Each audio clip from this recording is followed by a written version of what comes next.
Hi, Kris. Hi, Milo. Okay, so if we start off, if you could just tell me a bit about your early career before policing and what brought you into the police force. Yeah, so growing up in my kind of late teens, I was always an outgoing kind of guy. And then when I turned 20, I had the opportunity to go and work overseas, like the Greek islands and in the winters in Andorra and Italy as a ski rep. The summer, I was a club rep, and I used to take the 18 to 30 bracket out and about around the bars and booze cruises and a bit of a party lifestyle, should we say. And likewise with the winters, I was in Paz de la Casa in Andorra for a few seasons. I worked in America, in Colorado, Livigno in Italy. And I just had the time of my life, really, gaining a lot of life experiences, coming across quite a few adventures.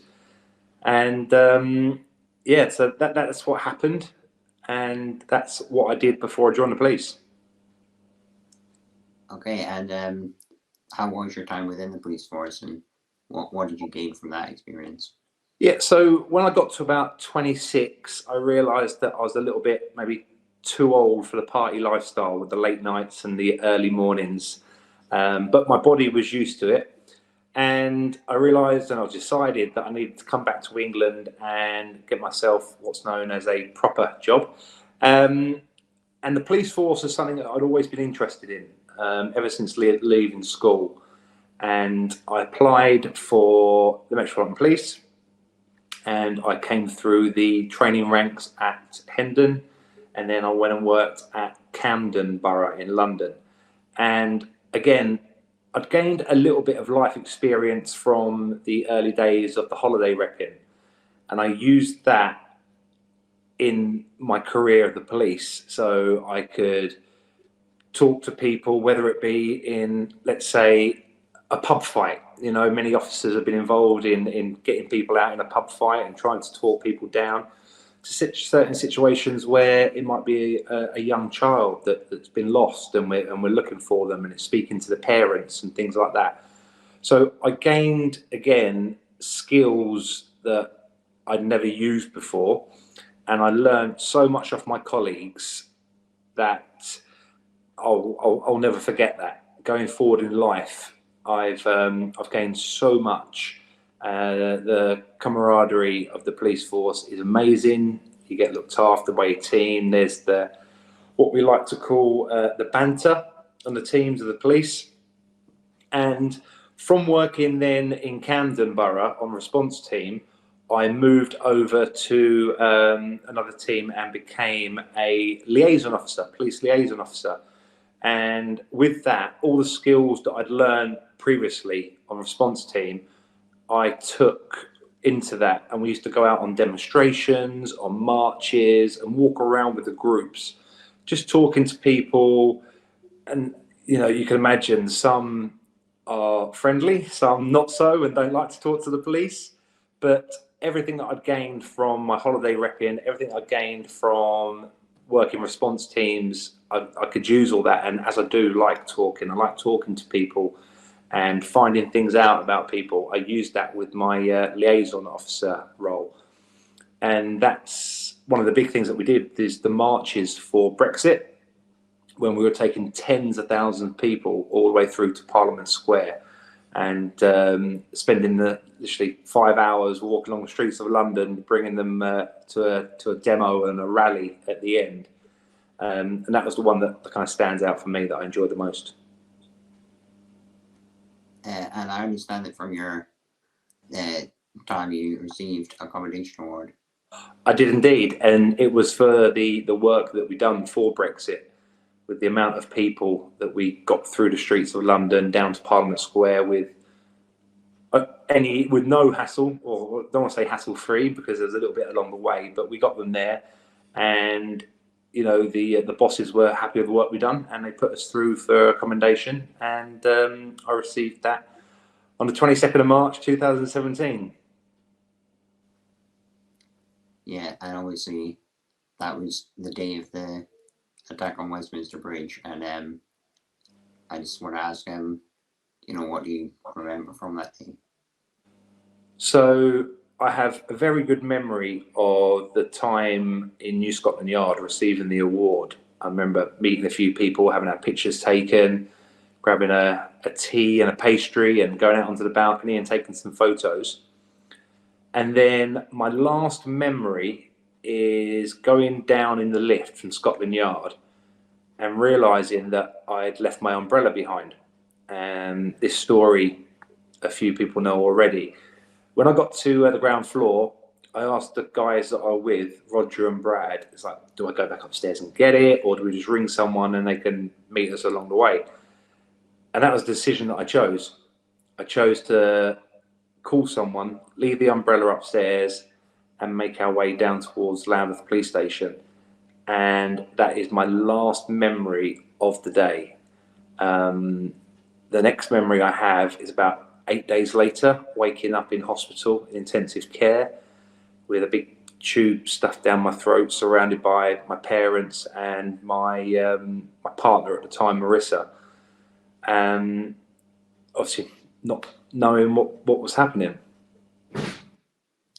And so once you realized what did happen, what was it like to learn about what had happened on that day? And do you know what? It was scary. So waking up, because I was put in an induced coma for a week, and waking up from that with this tube down my throat, not knowing what was happening, not being able to communicate as well.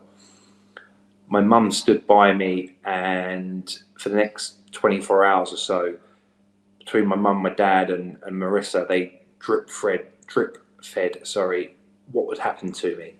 And they said I'd been in an accident with a car, and they told me that my legs got broken, my spine was dislocated, and I'd got a spinal cord injury. But it was too early to say what the long-term effects would be.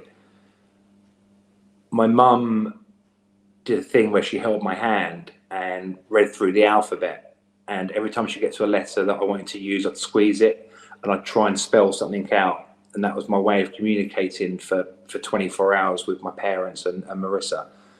I don't think it was until about day 2 or 3 when it was actually my dad, I remember it now, told me in a choice of words, should we say, not fit for the video, but what had happened, and that it was a terrorist attack, and he had mounted the pavement and taken us out on the pavement. My thoughts obviously were anger straight away, and by this time as well, because it was like the 3rd day along, the doctors were saying a bit more about potentially not walking again with the spinal cord injury, and what they would do is keep me in intensive care, then the higher dependency wards, and then they would look to get me to a rehab hospital.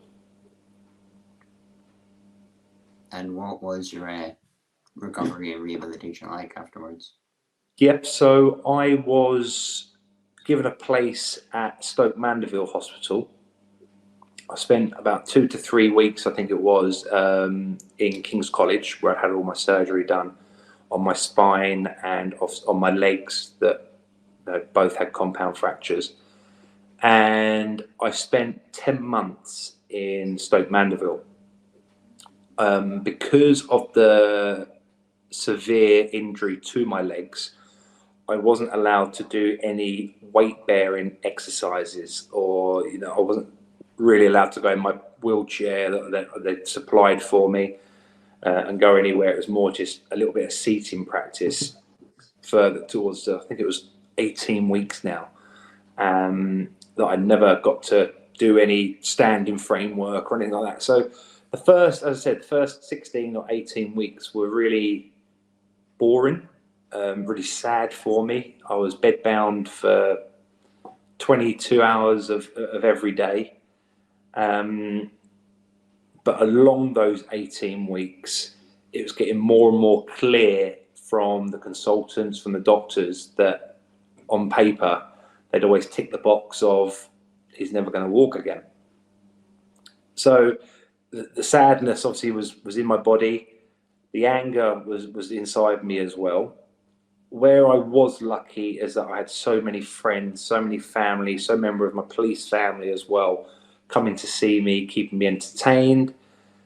And then after the 18 weeks, when eventually I was allowed to enter the gym and do some more rehabilitation work rather than just a few stretches in the bed, I got down there. I learned some amazing wheelchair skills, because it's not easy just to get in a wheelchair and push yourself along, especially with a spinal cord injury.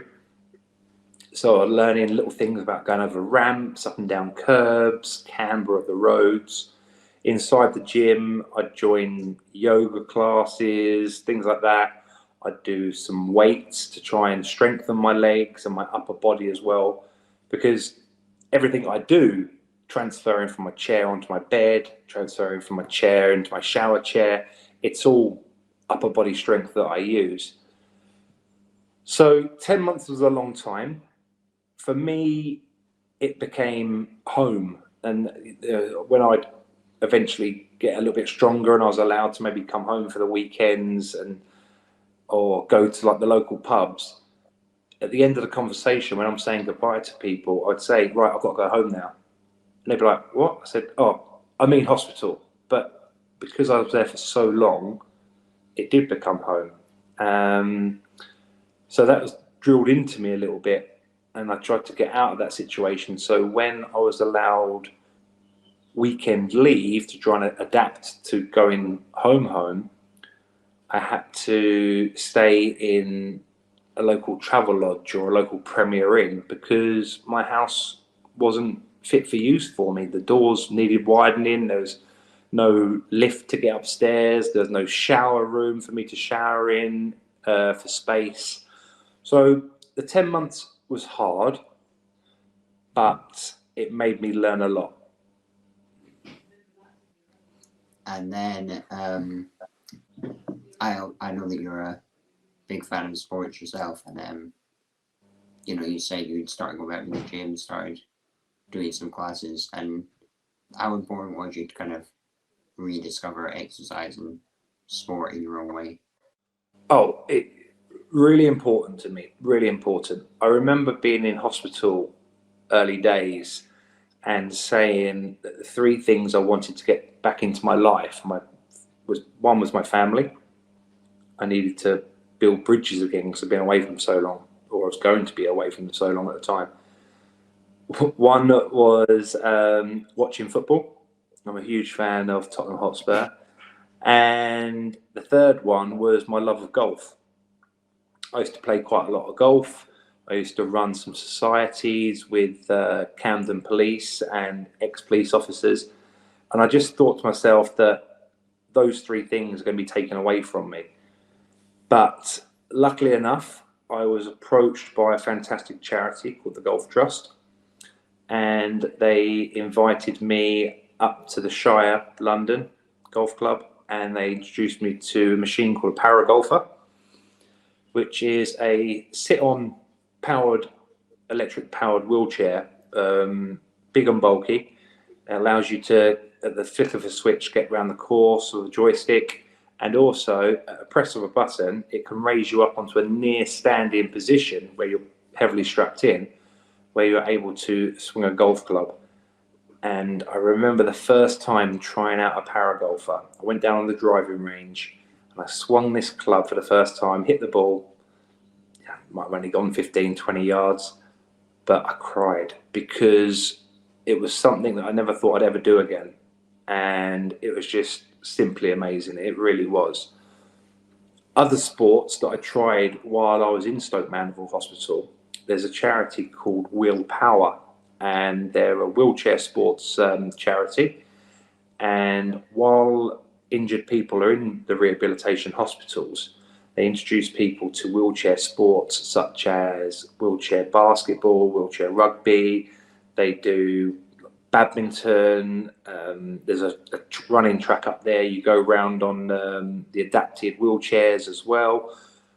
And that was great as well, because it just gives everyone a sense of purpose, that you haven't got to just sit in a chair all day and be in front of the TV. You know, you haven't got to lie in bed all day and think that the days, the hours, the minutes are just running past you until you wake up in the morning, until you go to bed at night.